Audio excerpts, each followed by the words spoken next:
Jacqueline Bouvier walked into her 1953 wedding with cameras waiting and history already circling. She was marrying John F. Kennedy, and every detail mattered, from the dress to the guest list to the family names spoken out loud. She looked like a woman born into a world of old portraits and polished silver. She moved through high society as if it were her native language, carrying a name that suggested refined French ancestry and an unbroken line of destiny. Most people who watched her step into the spotlight believed they were looking at pure, old-world pedigree. They saw the flawless surface and assumed she came from the right kind of family with the right kind of roots. But behind the doors of her childhood, a completely different story was hiding. The Bouvier family possessed a secret that did not fit the glamorous image they sold to the world. They did not rise on ancient titles or medieval bloodlines. They climbed on hustle, ambition, and a carefully crafted costume designed to hide where they really came from. Jackie grew up inside a fabricated myth, learning early on that a made-up noble past could erase a humble one. The true foundation of the Bouvier family was built with hands, dirt, and heavy materials, not by knights in shining armor. The story starts with a man who had survived the Napoleonic Wars and crossed the ocean to survive the peace. Michel Bouvier arrived in Philadelphia in 1815 as a trained cabinet maker from southern France.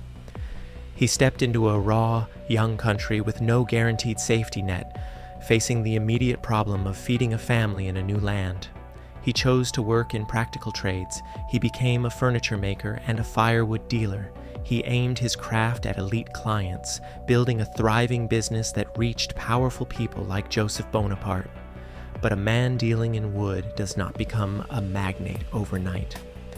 Michel made a massive leap by acquiring 800,000 acres of Pennsylvania timberland. That vast holding yielded lucrative anthracite coal royalties, eventually bringing in $50,000 or more each year by 1840. He anchored his fortune in real estate, establishing a solid, wealthy base for his children. His life was a classic immigrant climb powered by trades, smart business moves, and undeniable grit. Yet, as his descendants moved forward, that grit became a problem. Michael's sons relocated to New York during the Gilded Age, converting the family's coal wealth into finance through conservative stock investing and risky margin trading. They stepped into a city where money alone was not always enough to open the most important doors. Elite Manhattan society worshipped old names and medieval lineage, treating a recent artisanal past like a stain. Michel's grandson, Major John Vernou Bouvier Jr., inherited this wealth and the intense pressure of being seen as new money. The Major wanted to rival the families who already sat comfortably at the top of high society. He chose not to settle for simply being rich. He decided to build a symbol and reshape the family story into something that sounded noble and ancient. The Major started by acquiring a sprawling gray stucco estate in East Hampton around 1925, funded largely by his wife, Maud Sargent's inheritance from her English merchant father. He promoted the idea that the estate's name, La Sata, came from a Native American Algonquian term meaning place of peace. This romantic myth gave the land an ancient feel, masking the family's recent immigrant artisan origins and making them look like landed gentry. He joined exclusive organizations like the Union Club and the Sons of the Revolution, placing himself exactly where old names mattered most. Then he engineered the ultimate upgrade. He crafted claims of French nobility to lift the Bouvier family's social status, pushing the idea that they were connected to a medieval de Vernou lordship and possessed Huguenot prestige. He took a family that began with a firewood dealer and wrapped it in a noble costume. The strategy worked beautifully, helping to secure elite marriages into old money circles like the Auschenklosses. Jackie spent her childhood summers at La Sata, honing her equestrian skills, learning to appreciate antiques, and mingling with East Hampton elites at the Maidstone Club. She absorbed the Bouvier family lore in that environment, where the right version of the past was an essential part of their social presentation. The adults around her treated the tales of French aristocrats as if those words were part of their blood. She grew up watching raw ambition turn into a polished image, learning what to notice, what to say, and what not to show. By 1947, this oral tradition was locked into print. Jackie's father, John Vernu Bouvier III, affectionately known as Black Jack, sat down with his brother William and co-authored a private family genealogy called Our Forebears. They built a polished family legend that pushed connections to Revolutionary War fighters and noble French Huguenot origins. They deliberately downplayed the humbler English, working-class roots on the maternal side, because those ordinary details did not help the family win the social game. The book was meant to lift the family higher in the eyes of the New York elite who decided who mattered. Jackie was the quiet center of this consequence, the daughter whose family story was being packaged around her like a luxury item by her own father. While the Bouvier side worked fiercely to mask their tradesman roots, Jackie's maternal side harbored a secret that New York society deemed even more unforgivable. Her mother, Janet Lee, descended from James T. Lee, a powerful real estate developer who amassed immense wealth through property deals and built the Beresford, the city's first skyscraper apartment house.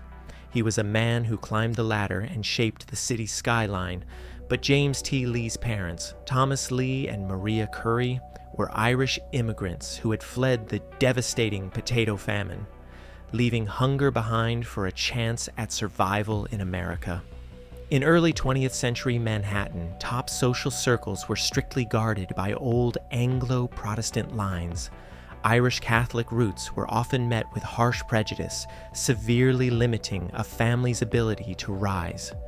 Janet Lee faced a ruthless social landscape and wanted absolute security. She secured an elite match by marrying Black Jack Bouvier, but the pressure to maintain their image only intensified. To protect her position, Janet perpetuated fables that erased her true heritage. She claimed the name Lee came from Virginia aristocracy, pushing an English gentry fable that made the family sound old, rooted, and safe. She actively downplayed the Irish immigrant roots to climb higher into Manhattan's Anglo-Protestant high society. The truth, hidden behind this calculated facade, was profound. Modern records, gravestones at Calvary Cemetery, and family trees confirm that all four of Janet Lee's grandparents were Irish-born. Researchers trace the roots back to Shandrum near Mulla in County Clare. Jackie's overall ancestry was half Irish and only 1/8 French. Yet the world knew her as a refined, French-speaking icon.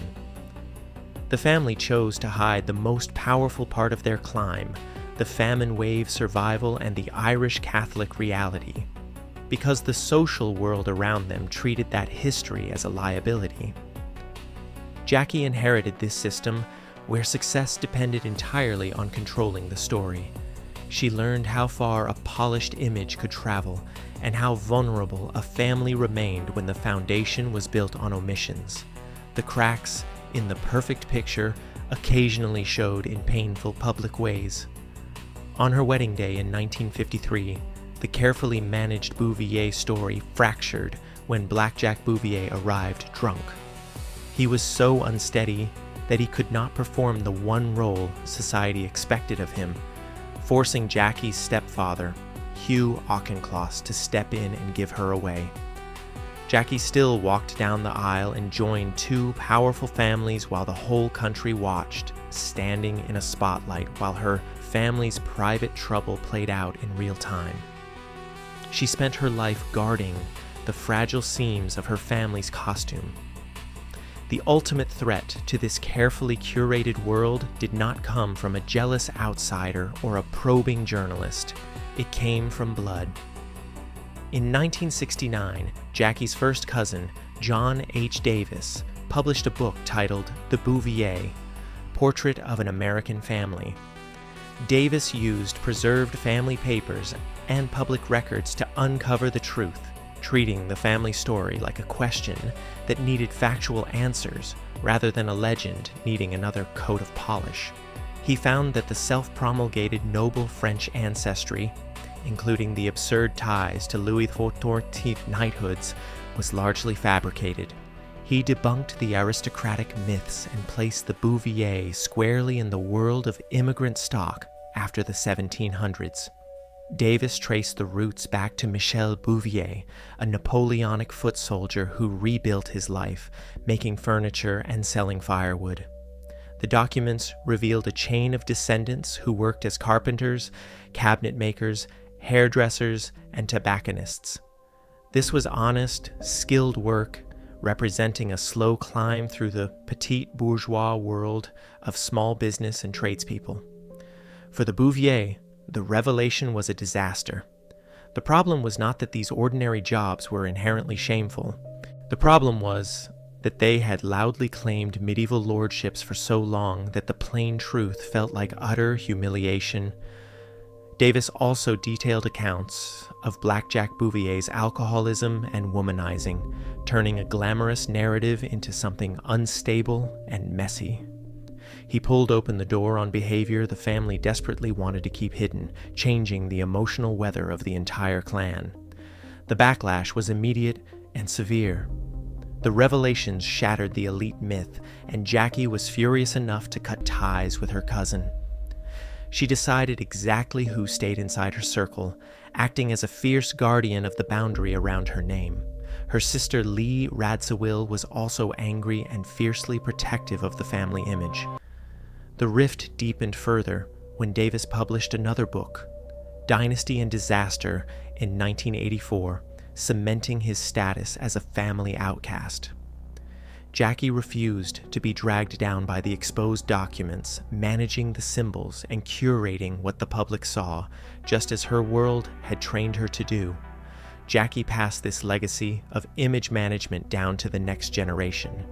Her son, John F. Kennedy Jr., grew up completely immersed in the Bouvier myth.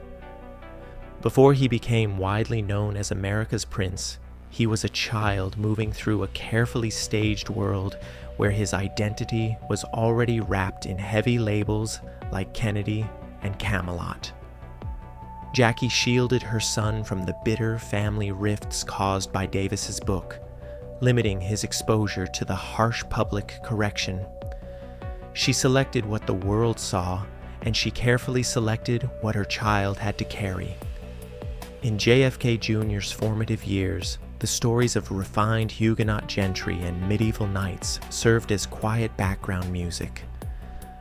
The Camelot-era press eagerly echoed the idea of an elegant French lineage without applying much scrutiny, making the myth feel utterly real and safe. He lived inside what the adults around him treated as completely normal, absorbing the idea that their past was tied to old-world glory.